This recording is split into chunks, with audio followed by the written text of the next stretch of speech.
우리가 지난주에 본문을 잠깐 얘기하자면 예후가 죽이고 또 죽이는 이야기를 우리가 함께 살펴보았습니다. 예후의 이런 철저한 숙청에도 불구하고 이 아합의 사명은 끝내 완수되지 못합니다. 왜냐하면 남유다 왕조에 여전히 아합의 흔적이 남아 있었기 때문입니다. 그는 바로 이세벨의 딸 아달랴였습니다. 오늘 본문은 아달랴가 자신의 아들이자 남유다의 왕인 아하시아 왕의 죽었다는 소식을 전해 듣는 것으로 본문이 시작이 됩니다. 1절을 보면 이렇게 나와 있습니다. 아하시아의 어머니 아달랴가 그의 아들이 죽은 것을 보고 일어나 왕의 자손을 모두 멸절하였으나, 이 아달랴는 아합과 이세벨의 자녀로서 그 어머니의 피를 이어받은 악랄한 여인입니다. 그녀는 아들의 죽음에 슬퍼하기는커녕 그 왕의 자손들을 모두 학살하는 만행을 저지르게 됩니다. 우리는 이 악은 모양이라도 버리라는 성경의 말씀을 기억해야 됩니다. 왜냐하면 아주 작은 악이라도 우리가 상상할 수 없는 끔찍한 더 큰 악을 불러올 수 있기 때문입니다. 오늘 아합이 근절하지 못했던 하나의 악이 살아서 더 큰 악을 불러오는 것을 보게 됩니다. 우리 성도님들은 우리 심령 안에 남아있는 악을 모두 제거할 수 있는, 끝까지 제거하기까지 끝까지 그 악과 싸워 이기는 우리 성도님들 되시길 바라며, 그 모든 악을 근절할 수 있는 은혜가 우리 모두에게 있기를 소망합니다. 왕의 자격을 갖춘 이들을 모두 죽이고 자신이 왕이 되고자 했던 아달랴의 그 목적 때문에 그녀는 그 모든 학살을 자행하게 됩니다. 결국 그녀의 계획은 성공적이었습니다. 결국 아달랴는 권세를 잡게 되고요. 이제 자신이 왕의 자리에 오르게 됩니다. 그런데 이 비극에서 한 사람이 살아남게 되죠. 바로 아하시아의 누인 여호세바가 아하시아의 아들 요아스를 학살 중에서 이제 몰래 빼낸 것이죠. 요아스는 여호세바의 도움을 받아서 여호와의 성전에 숨어 살게 되고 그 아달랴 몰래 6년을 숨어서 그렇게 지내게 됩니다. 이런 비극을, 이런 이제 일을 알았는지 몰랐는지 모르겠지만 결국 남유다의 전대미문의 대학살은 그렇게 마무리되고 왕이 되고자 했던 아달랴의 계획은 성공하는 것처럼 보였습니다. 왕의 제목들 대다수가 살해당했고 요아스는 가까스로 피신했으니 이제 왕의 자리에 오를 수 있는 적당한 후보가 남아있지 않은 것이죠. 결국 이 기세등등한 아달랴가 왕자를 손에 쥐게 됩니다. 그래도 누구 하나 제지할 사람이 없었습니다. 그야말로 대아달랴의 시대라고도 할 수가 있는 것이죠. 그러나 이 이야기는 이렇게 끝이 나지 않습니다. 하나님께서 새로운 이야기를 또 새로운 계획들을 계획하고 계셨기 때문입니다.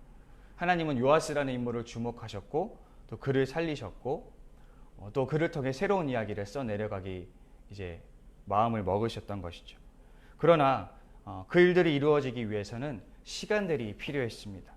요아스가 아달랴를 피해 달아났을 때 그는 아기에 불과했습니다. 그가 왕위를 이을 최소한의 나이가 자격을 갖추기 위해서는 그에게 시간이 필요했던 것이죠. 성경은 요아스의 나이 7세가 되었을 때 그가 왕이 되었다고 이야기합니다. 사실 7살이라는 나이는 왕의 어떤 직분을 수행하기에는 충분한 나이는 아니겠죠. 그러나 이 7이라는 숫자가 성경에서는 완전수를 의미한다는 것을 우리가 다시 한번 상기해 본다면, 하나님께서 이 7세 때 요아스가 7세에 이 일을 행하셨다는 것은 하나님의 뜻에 있을 때, 하나님의 시간에 있을 때 그때가 완전했다라는 의미를 우리가 볼 수가 있는 것이죠. 그리고 요아스가 7살이라는 나이가 될 때까지, 하나님이 정하신 그 완전한 때가 될 때까지 시간이 흘러가야만 했던 것입니다. 그래서 아달랴가 6년을 통치했던 그 시간들을 어떻게 보면 악이 번영하는 시간이라고 우리가 볼 수도 있겠지만, 조금만 관점을 다르게 본다면 하나님의 계획들이 착실히 수립되어가는 시간이었다라고도 우리가 볼 수가 있는 것입니다. 우리가 아달랴 같은 악인이 권력을 틀어지는 것을 보노라면 정말 하나님의 정의가 살아있는지, 하나님은 정말 살아계신지, 그분은 정말 선한 분인지 때로 의심이 될 수도 있습니다.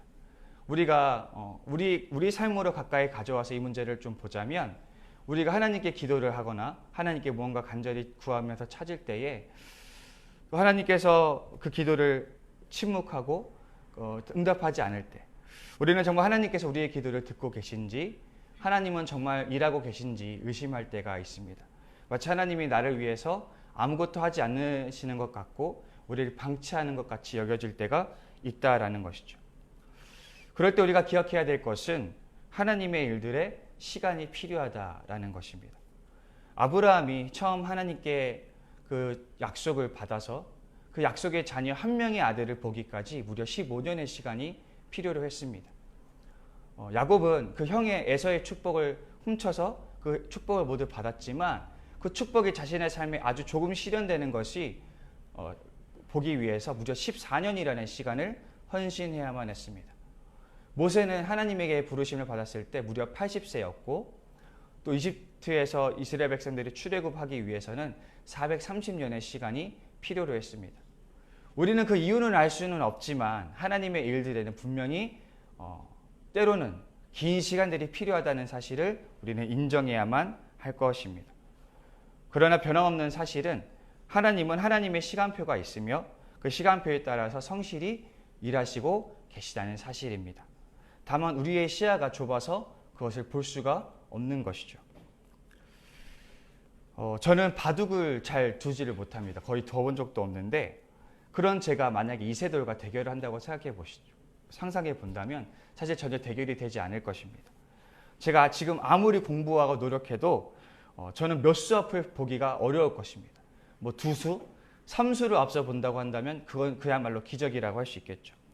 그러나 보통 그 프로 기사들은 보통 20수에서 30수를 앞서 본다고 합니다.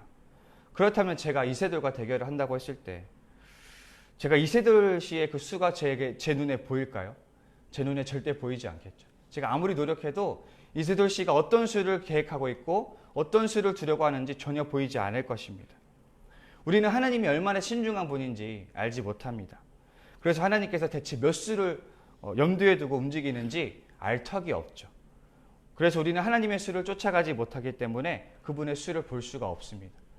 그래서 우리의 눈에는 때로는 하나님의 아무런 일도 하지 않는 것처럼 하나님께서 신중하게 일하시는 그 수를 보지 못하기 때문에 하나님이 마치 아무것도 하지 않는 것처럼 여겨질 때가 있습니다. 그러나 성도는 하나님의 시간표 속에서 하나님의 일들이 시간이 축적됨에 따라서 착실히 수행되고 있다는 사실을, 하나님도 오늘도 우리를 위해서 착실하게 그 수를 고민하고 계시다는 사실을 믿어야만 할 것입니다. 따라서 우리의 삶의 문제가 더디 쉽게 해결되지 않을 때, 기도의 응답이 더디 이루어질 때에 우리가 기억했으면 좋겠습니다. 하나님이 지금도 나를 위해서 신중하게 수를 고민하고 있다는 사실을 말입니다. 예수님의 대적들이 안식일을 일하시는 그 예수님을 비판하자 예수님께서 그렇게 말씀을 하셨죠. 내 아버지께서 지금까지 일하시니 나도 일한다. 하나님께서는 안식일을 창조하시고 사람에게 쉼을 허락하셨지만 정작 하나님 자신은 창조 때 이래로 한 번도 쉬어 보신 적이 없는 분이십니다. 그분은 지금도 우리 지체들을 위해서, 우리 지체들의 구원과 평안을 위해서 오늘도 쉬지 않고 일하고 계십니다. 오늘도 하나님의 시간표는 어김없이 흐르고 있습니다. 우리가 함께 기억했으면 좋겠습니다. 하나님의 침묵이 곧 반드시 하나님의 거절은 아니라는 것, 하나님의 침묵이 반드시 하나님의 방관이 아니라는 사실을 기억했으면 좋겠습니다.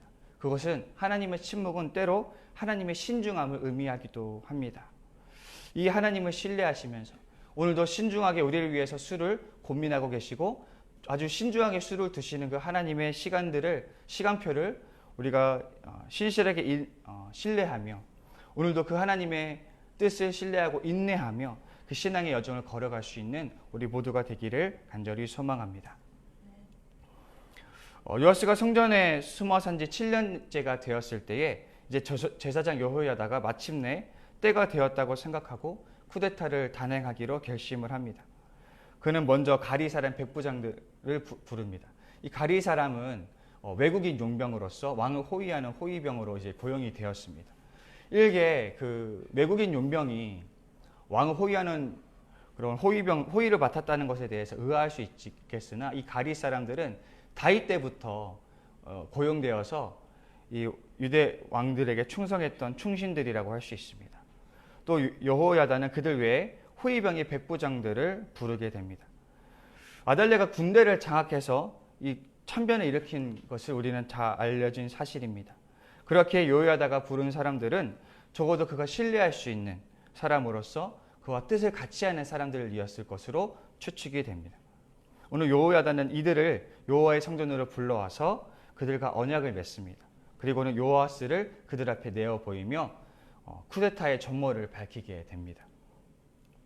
우리는 여기서 요호야다가 그 백부장들과 언약을 맺었다는 점을 좀 주의해 볼 필요가 있습니다.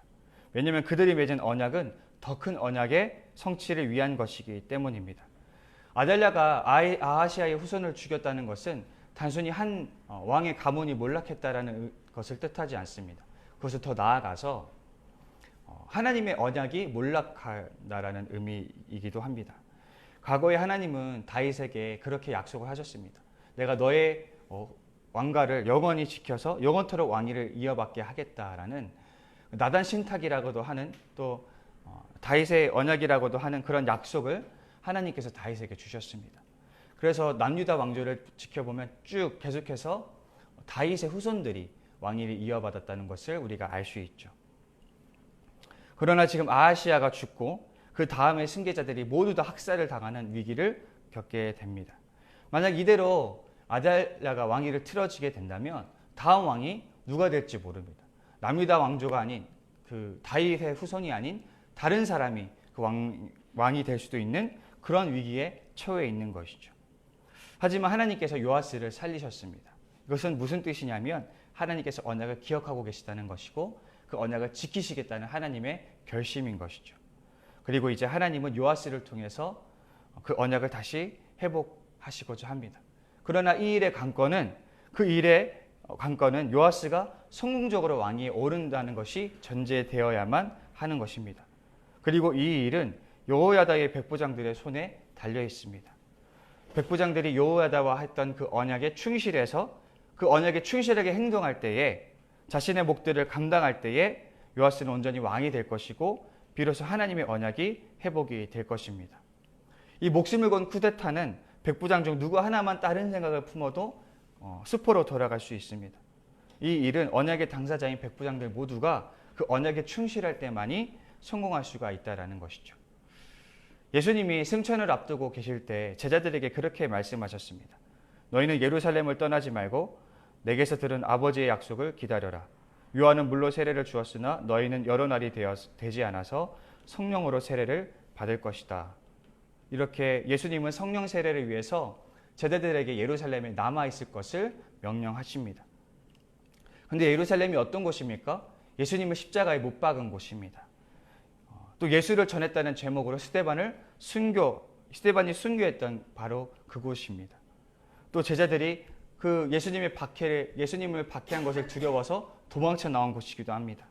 그런데 그리로 다시 돌아가야 한다는 것은 상당한 위험이 따르는 것입니다.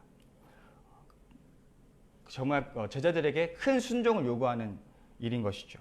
그러나 그들은 가야만 합니다. 그들은 가지 않을 수가 없습니다. 왜냐하면 바로 거기에서만이 예수님께서 약속하신 성령이 받을 수 있기 때문입니다. 오순절 성령의 사건은 제자들이 하나님의 명령에 예수님의 명령에 충실히 따를 때에 비로소 이루어졌던 사건입니다.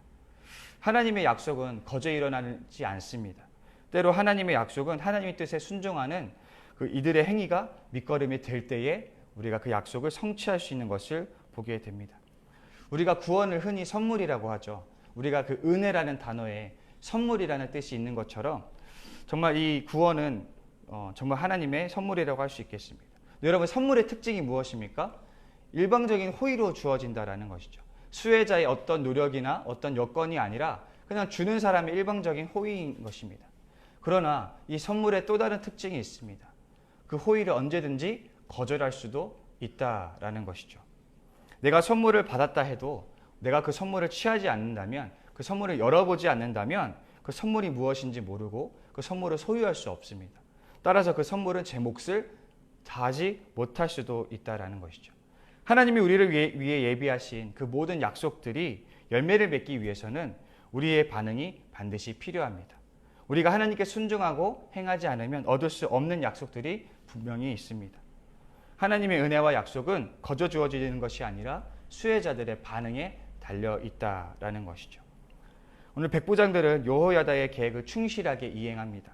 여호야다가 이제 안식일 날 이렇게 저러저러하게 왕을 호위하고 이제 왕을 시위해서 이제 이렇게 하면 뭐 내가 여호와에게 기름을 붓겠다 이렇게 약속한 것들이 있었는데 이 백부장들이 그 계획을 충실하게 이행해서 마침내 요아스가 성공적으로 왕에 오르게 되는 것을 보게 됩니다. 이 일에는 백부장들의 역할이 매우 컸습니다. 그들은 여호야다와 했던 언약에 충실했습니다. 그들의 충성과 헌신의 결과로 하나님의 언약의 회복이 이루어지게 된 것입니다. 우리 지저스처치 성도 여러분, 예수님의 마지막 지상과제는 한 명의 제자를 세우는 것입니다. 아버지와 아들과 성령의 이름으로 세례를 베풀고 내가 너희에게 분부한 모든 것을 가르쳐 지키게 하라라고 하셨던 그 말씀처럼 결국 한 명의 사람을 세우는 것이 예수님의 지상 명령입니다. 결국 하나님의 일들은 사람을 통해서 이루어지기 때문이죠.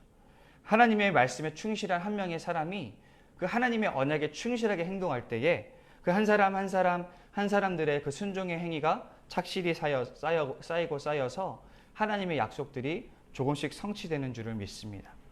여러분들은 예수님의 제자이십니까? 하나님의 약속에 충실하십니까? 바라기로는 저와 여러분들이 그 하나님과의 약속에 충실한 사람들이 되기를 바랍니다. 그냥 하나님을 믿는 것에 그치는 것이 아니라 하나님이 우리에게 주신 그 약속을 실현시키기 위해서 그 약속에 충실하게 행동하는 우리 모두가 될 수 있기를 바랍니다. 그리하여서 바로 나를 통해서 하나님의 일들이 성취되는 영광을 우리 모두가 맛볼 수 있기를 간절히 소망합니다. 기도드리시겠습니다.